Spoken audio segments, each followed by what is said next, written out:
الحمدللہ وحدہ والصلاة والسلام علی من لا نبی بعدہ اشہد ان لا الہ الا اللہ وحدہ لا شریک لہ واشہد ان محمدا عبدہ ورسولہ اما بعد فاعوذ باللہ السمیع العلیم من الشیطان الرجیم قال یا آدم انبئہم باسمائہم، فرمایا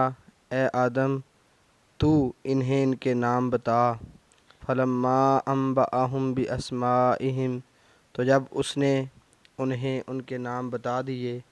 قال الم اقل لکم، فرمایا کیا میں نے تم سے نہیں کہا تھا، انی اعلم غیب السماوات والارض، کہ بے شک میں ہی آسمانوں اور زمین کی پوشیدہ چیزیں جانتا ہوں، وَأَعْلَمُ، اور میں جانتا ہوں، ما تبدون، جو کچھ تم ظاہر کرتے ہو، وما کنتم تکتمون، اور جو تم چھپاتے تھے۔ اللہ سبحانہ و تعالیٰ نے جب آدم علیہ السلام کو نام سکھائے اور فرشتوں پر انہیں پیش کیا تو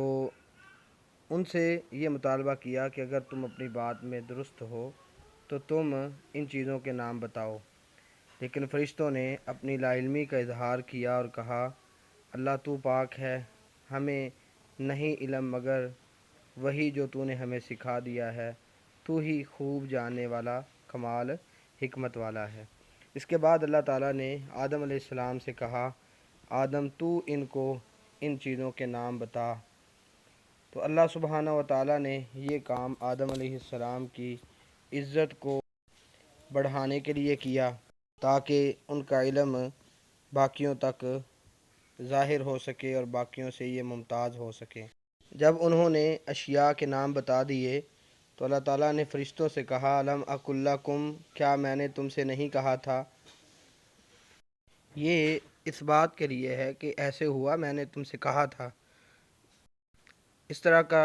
انداز قرآن مجید میں کئی جگہوں پہ اور ملتا ہے۔ سورۃ انشراح کے آغاز میں اللہ تعالیٰ فرماتے ہیں الم نشرح لک صدرک، کیا ہم نے آپ کا سینہ کشادہ نہیں کر دیا، یعنی ہم نے آپ کے سینے کو کشادہ کیا ہے۔ اللہ سبحانہ و تعالیٰ نے سات فرشتوں سے یہ کہا کیا میں نے تم سے یہ نہیں کہا تھا کہ میں آسمانوں اور زمین کے غیب کو جانتا ہوں، پوشیدہ چیزوں کو جانتا ہوں۔ اللہ رب العالمین واقعتاً غیب کو جانتے ہیں۔ قرآن مجید میں کئی جگہوں پہ اللہ تعالیٰ نے اس بات کی وضاحت فرمائی ہے، جیسا سورۃ النمل آیہ نمبر 25 میں فرمایا اللہ یسجد للہ الذی یخرج الخبأ فی السماوات والارض ویعلم ما تخفون وما تعلنون۔ اس آیت کے آخر میں بھی فرمایا اللہ تعالیٰ ان تمام چیزوں کو جانتا ہے جو تم مخفی رکھتے ہو اور جو تم ظاہر کرتے ہو۔ اسی طرح سورۃ تغابن آیہ نمبر 4 میں فرمایا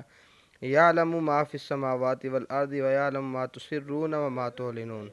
جو کچھ آسمانوں میں ہے یا زمین میں ہے اللہ تعالیٰ ان کو جانتا ہے، اور اسی طرح جو تم پوشیدہ کرتے ہو یا جو تم ظاہر کرتے ہو ان کا بھی علم رکھتا ہے۔ سورۃ نمل آیہ نمبر 65 میں فرمایا قل لا یعلم من فی السماوات والارض الغیب الا اللہ، نبی کہہ دے کہ جو کچھ آسمانوں اور زمین میں ہے، جو بھی چیز غائب ہے، پوشیدہ ہے، انہیں نہیں جانتا مگر اللہ۔ یہ پورے حصر کے ساتھ کہا کہ اور کوئی نہیں جانتا، صرف اللہ جانتا ہے۔ ان چیزوں سے معلوم ہوتا ہے کہ اللہ رب العالمین ہی عالم الغیب ہیں، اللہ کے علاوہ کوئی بھی عالم الغیب نہیں۔ ہاں اللہ تعالیٰ جس کو کوئی چیز بتا دے تو اسے علم ہو جاتا ہے، جیسے انبیاء کو اللہ تعالیٰ خبر دیتا تھا، ان کو پتہ چل جاتا تھا، جب نہیں دیتا تھا نہیں پتہ چلتا تھا۔ اور سورۃ انعام میں فرمایا وَعِندَهُ مَفَاتِحُ الْغَيْبِ لَا يَعْلَمُهَا إِلَّا هُوَ، اللہ کے پاس غیب کی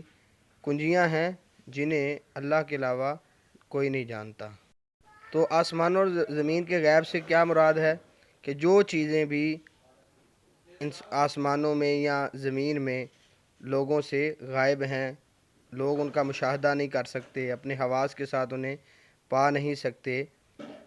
یہ ساری کی ساری چیزیں اللہ رب العالمین کو معلوم ہیں۔ اللہ تعالیٰ پر کوئی بھی چیز مخفی نہیں ہے، جیسا کہ اللہ تعالیٰ نے سورۃ انعام آیہ نمبر 59 میں فرمایا وَعِندَهُ مَفَاتِحُ الْغَيْبِ لَا يَعْلَمُهَا إِلَّا هُوَ وَيَعْلَمُ مَا فِي الْبَرِّ وَالْبَحْرِ، جو کچھ بر و بحر میں ہے اللہ تعالیٰ اسے بھی جانتا ہے۔ وَمَا